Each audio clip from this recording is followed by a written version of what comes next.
Tryggvi, 10 stiga tap í kvöld, nokkur góð svona comeback en náðu aldrei að svona sigla fram úr. Nei, svona heilt yfir þá þetta var bara himinn og haf milli síðasta leiks og þessa. Mín skoðun sú að þetta Valslið bara eitt af þremur bestu liðunum í þessari deild og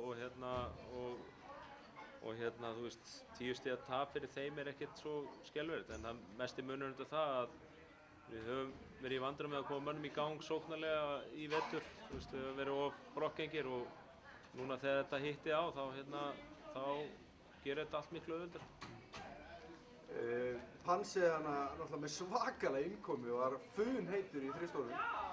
Já, Pansi auðvitað komin á þann aldur að við þurfum eiginlega að koma honum sem fyrst inn í leikina til þess að koma líka á bekknum, og hann var bara vel stemdur og líka að komast í betra æfingu svona eftir að hafa verið frá í smá tíma.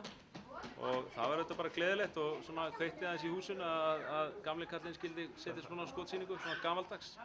Þarf ekki bara að fara að taka Darwin Lewis á þetta, henda hjóla á hliðarlínuna fyrir hann? Ég er bara fullur það að Pansi hefur aldrei verið í betra formi. Þannig að nei, við vitum það ekkert. Ég meina, hann ekki nema 35 ára, maður veit ekki, þú veist, hann í fínu formi og hann spilaði þannig, hann á nóg eftir. En heilt yfir þá voru strákanir líka að finna hann vel og hjálpa honum að opna sig og það líka það sem við vorum að leitast eftir, að við myndum hjálpa okkur öðrum betur heldur en við höfum kannski verið að gera í síðustu leikum.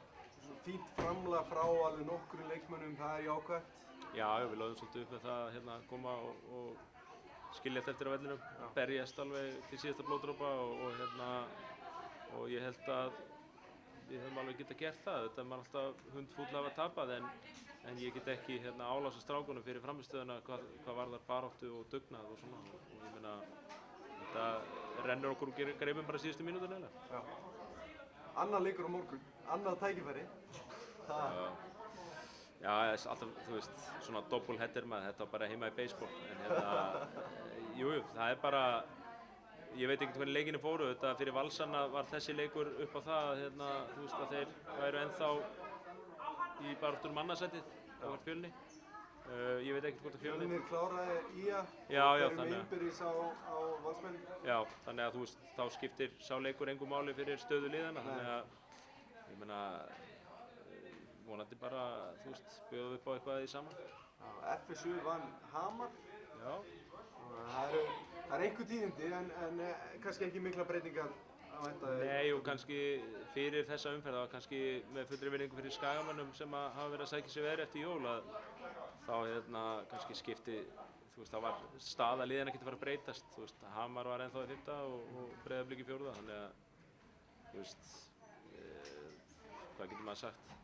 Satt að segja að þá þetta merkingarleysir sigrar eða töp sem að líta láta dagsins ljós. En bara takk fyrir þetta og gangi ykkur vel á morgun. Já, takk.